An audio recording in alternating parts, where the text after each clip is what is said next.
Bonjour les amis de la taverne des Wargamers et joyeux 2024 et mes meilleurs vœux spectaculaires faits de figurines, peintures, batailles et wargames et beaucoup de bonheur. J'ai des projets pour ce 2024 avec ma chaîne YouTube que je vais partager tout de suite avec vous. J'aimerais bien faire des open box des collections Hachette. Donc là, on est vers la fin d'Imperium, mais pourquoi pas même Stormbringer. Je suis en train d'y réfléchir. Faites-moi savoir si vous êtes intéressé. Et en plus, cette année, j'aimerais bien pousser au max, améliorer ma peinture. Je suis toujours à la recherche de m'améliorer et c'est ce qui m'intéresse le plus. Donc, pour l'occasion, je vais lancer une nouvelle série de vidéos qui s'appelleront l'école des peintures pour figurines. Donc on va commencer avec les bases de la peinture pour avancer dans les techniques à faire à mesure. Je commencerai tout de suite avec ces vidéos, les 5 éléments nécessaires pour pouvoir commencer à peindre. Je vous mettrai aussi des bonus de produits qui ne sont pas nécessaires mais qui vont améliorer votre peinture. Et commençons. Alors, déjà, voici ma position de peinture.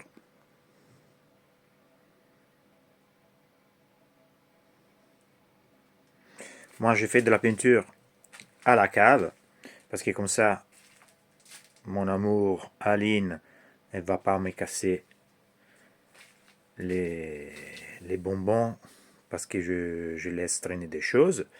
Elle a raison. Donc voilà, ça c'est ma postation. Ça c'est une étagère qui a fait Aline même, je l'adore, avec les posters qu'ils ont trouvé dans l'affiche qu'ils ont trouvé dans Warhammer Conquest, c'est pas mal de couleurs. Voilà, alors, commençons notre liste des choses pour pouvoir faire de la peinture. Première chose, on va commencer avec les choses basiques et nécessaires pour la peinture.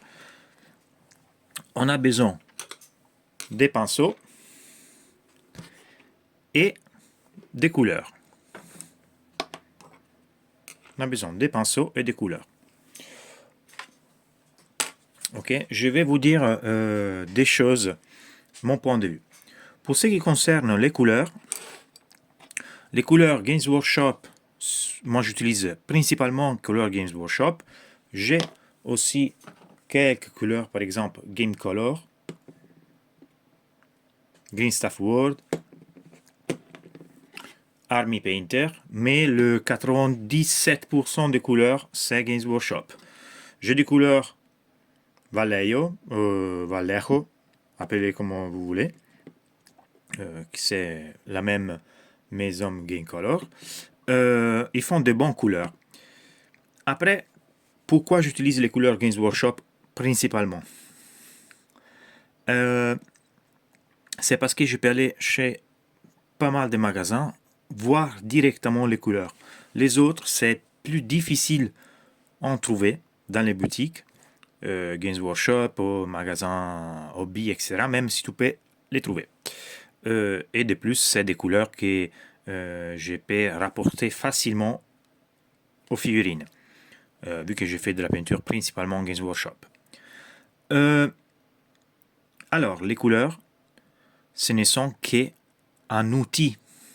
Donc, oui, il y a certains pigments qui sont meilleurs dans une marque plutôt que l'autre. Je ne vais pas rentrer dans les couleurs contraste, wash, shade, etc., etc. On va rester pour l'instant sur les couleurs basiques. Donc, ce n'est qu'un outil. Après, moi, si je vois une couleur dans une marque que j'aime bien, je l'achète et point barre. Mais voilà, ne vous posez pas demi-questions sur le type de couleur, surtout si vous êtes au début. Vous avez des très bons sets qui coûtent pas cher, Games Workshop ou d'autres sociétés, d'autres compagnies, d'autres producteurs. Donc voilà, choisissez ce que vous préférez, ce qui vous convient, ce qui est à votre portée de budget, et ça fera l'affaire. Voilà, j'entends toujours, ah, ces couleurs sont meilleures, ces couleurs sont meilleures, ces couleurs sont meilleures. Oui, mais si vous n'avez pas les bases des peintures, si vous ne savez pas peindre, pas la peine de voir les détails pour chaque type de couleur. D'accord? Donc, voilà, vous avez pas mal de choix. Moi, je pars principalement avec Games Workshop, Citadel. Je ferai une vidéo pour dédiée aux couleurs, mais ce ne sera pas ici le cas. Ok, donc les couleurs, première chose. Deuxième chose, les pinceaux.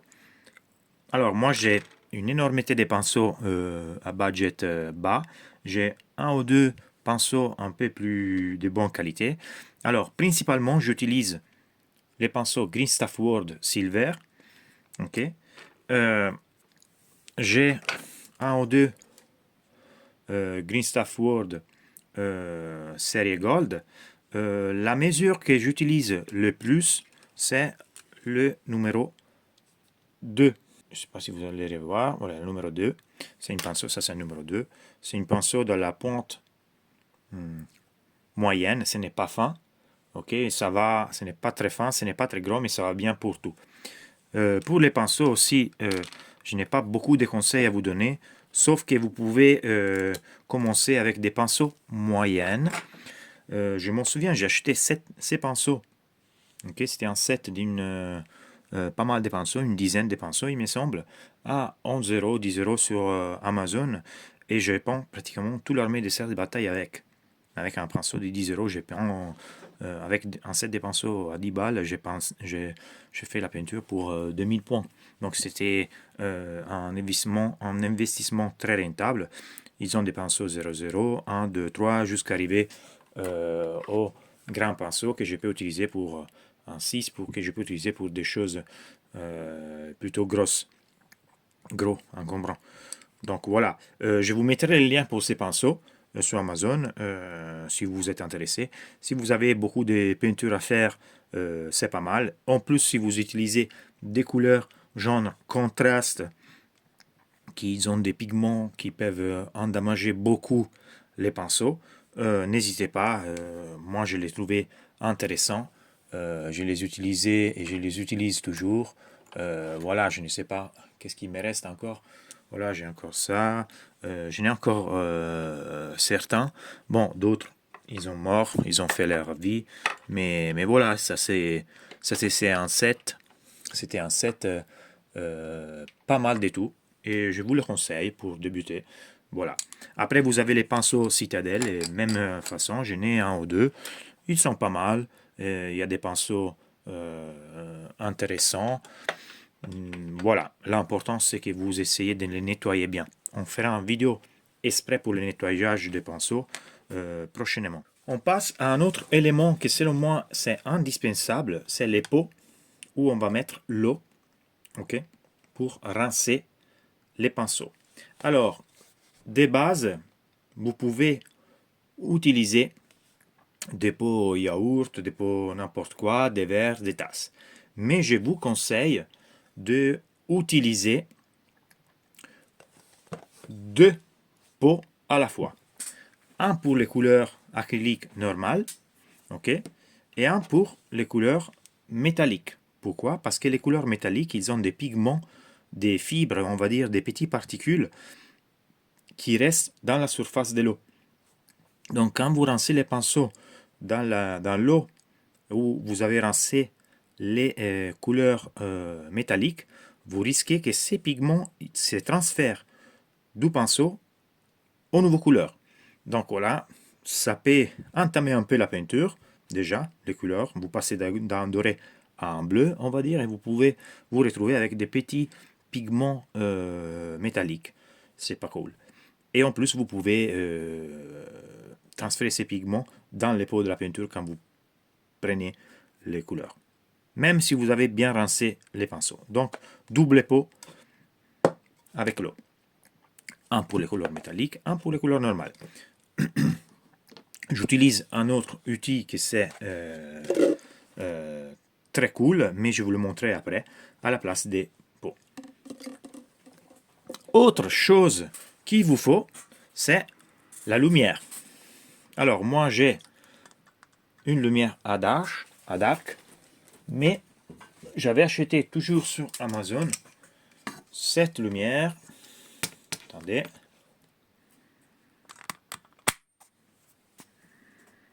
Cette lumière, ok, qu'elle est parfaite. Elle est parfaite. La raison pour laquelle j'ai changé la lumière, attendez.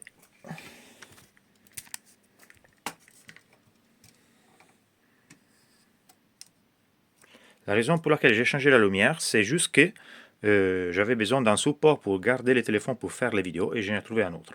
Je vais vous montrer ça après. Mais cette lumière, ça coûte pas cher et ça fait le taf. Vous avez 3 tonalités de lumière, jaune, froide et blanche. Ok? Et c'est parfait. Et en plus, vous pouvez augmenter l'intensité ou la réduire. Vous voyez? C'est parfait. Elle est connectée à un câble USB. Donc la lumière, c'est un facteur très important. Très important pour plusieurs raisons. La première raison, c'est qu'elle peut vous endommager les yeux si vous ne peignez pas avec assez de lumière. Et la deuxième, c'est que ça vous permet de voir une luminosité réelle sur la figurine. Okay, donc vous pouvez voir certains reflets, vous pouvez voir le point d'éclaircissage majeur, les zones d'ombre, etc. Donc c'est important.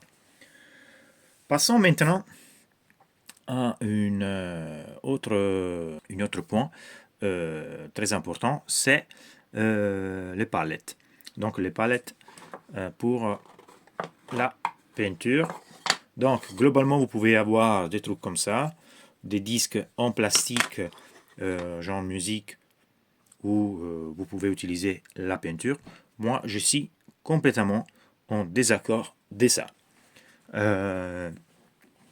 Il faut garder dans mon idéal la peinture humide sur un palette humide. Donc voilà la wet palette. Ok, moi j'ai une wet palette. Je m'en souviens plus d'où je l'ai acheté. Je pense sur un site anglais. C'est très pratique, mais vous pouvez la créer vous-même. Ok, vous prenez du sapalin, papier cuisine. Vous prenez ou une éponge, du papier four, ok, blanc ou marron, et vous prenez une bac où il y a le jambon, où il y a la viande. Ok, vous mettez les sapalins ou l'éponge dans les bacs, vous les mouillez, ok, et vous les couvrez avec papier pour le four. Et ça vous fait une palette humide. Quel est l'avantage de palette humide? L'avantage principal de la palette humide, c'est que les couleurs, ça conserve longtemps. Ça veut dire que moi, je peux faire une session de peinture les lundis. J'ai mon couleur créée sous le wet palette. Je les garde ici, je ne l'ai pas fini. Je les mets, si ça a été au frigo encore, ça fonctionne aussi, ça conserve. Et après 2-3 jours, je retrouve mes couleurs encore humides, encore prêts à l'emploi. Ça veut dire qu'ils ne sont pas séchés. Ça m'économise l'utilisation de la peinture. Okay, donc voilà. Enfin, il vous faudra du papier. Papier du sapalin ou du papier toilette. Voilà, ça fait l'affaire. Des mouchoirs pour rincer, sécher, passer le pinceau pour faire du brossage à sec. Voilà, vous avez besoin de papier. Nous allons passer maintenant à ce qui sont des plus pour la peinture. Alors, on commence tout de suite avec la palette humide que vous trouvez en vente dans les magasins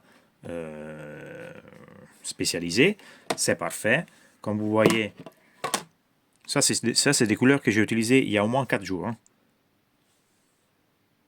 Ils sont encore humides. Et 4 jours, et je les laissé à l'extérieur. Je ne l'ai même pas mis dans le réfrigérateur. Donc ça veut dire que ces couleurs, je peux les utiliser.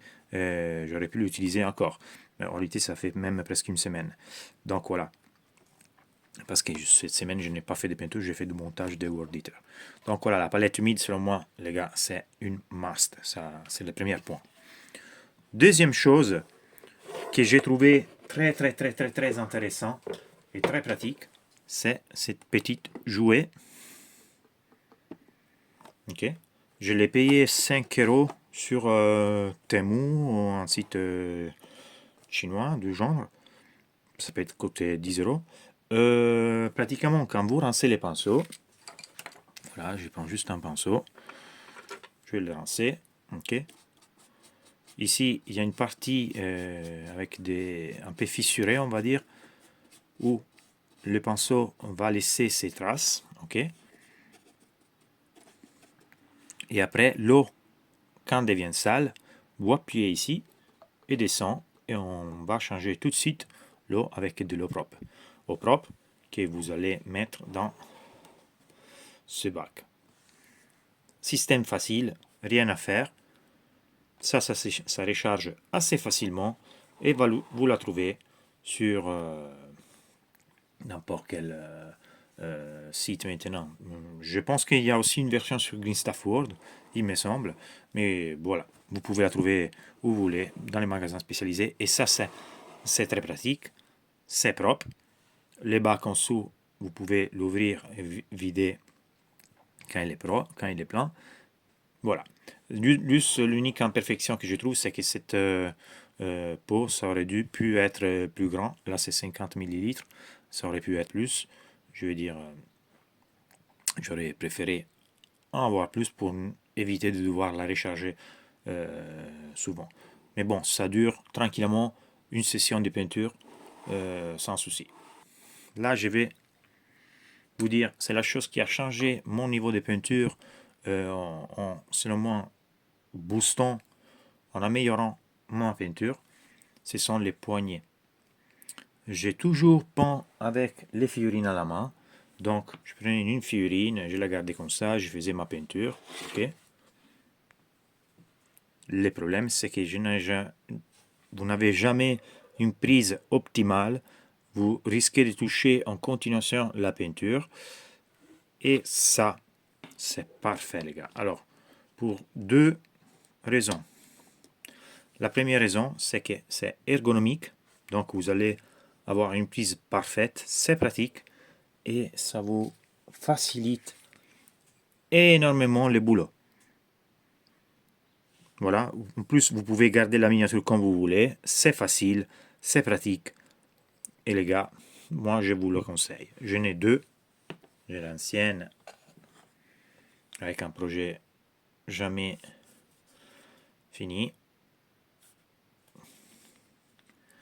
C'est pour un pote, je ne sais pas s'il verra jamais la fin, mais bon, voilà, ça c'est la poignée. Ça, au début, je l'ai trouvé un peu trop fin, mais en réalité, elle est parfaite.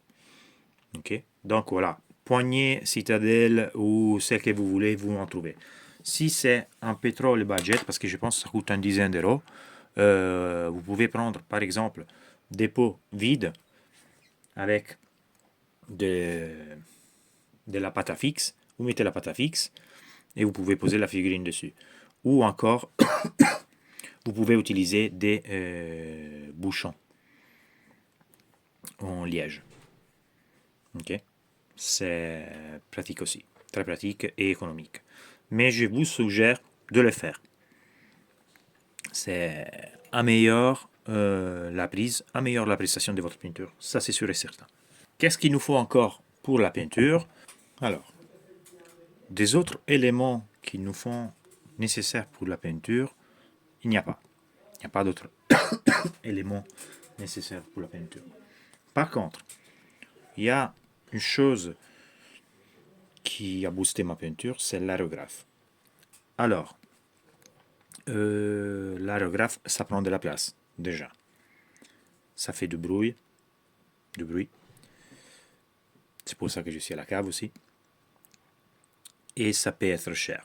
Moi, mon aérographe, ça vient du Fendga. C'est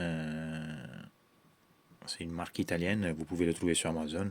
L'aérographe complet avec moteur, etc. pour partir, pour commencer, etc. Ça coûtait une centaine d'euros, quelque chose en plus. Voilà, donc c'est pas une somme exorbitante. J'aime peindre au pinceau. Moi, L'aérographe, c'est juste pour faire des passages qui sont nécessaires et trop rapides à faire avec l'aérographe et beaucoup plus loin avec les pinceaux, comme par exemple les véhicules et les couches de base. Mais tout le reste, je ne le fais jamais au pinceau parce que c'est pas mon plaisir. À l'aérographe parce que c'est pas mon plaisir. Mon plaisir, c'est les pinceaux. Voilà. Mais il y a des très grands peintres, voire miniaturistes par exemple, qui utilisent principalement l'aérographe et peu les pinceaux. Oui, ils utilisent les pinceaux, mais en pourcentage, c'est beaucoup plus l'aérographe, avec des résultats excellents. Donc voilà. C'est pas une chose que vous avez besoin quand vous débutez en peinture, mais ça reste un outil à garder en tête quand vous voulez faire avancer votre peinture. Ça fait quand même un outil très important et très pratique. Voilà, à garder en tête. Autre chose que j'ai dans mon atelier et qu'effectivement c'est pratique, c'est la lampe à Darche. Je vous la montre. Ça, je l'ai acheté sur Green Stuff World. Comme je vous ai dit, je l'avais acheté pour pouvoir enregistrer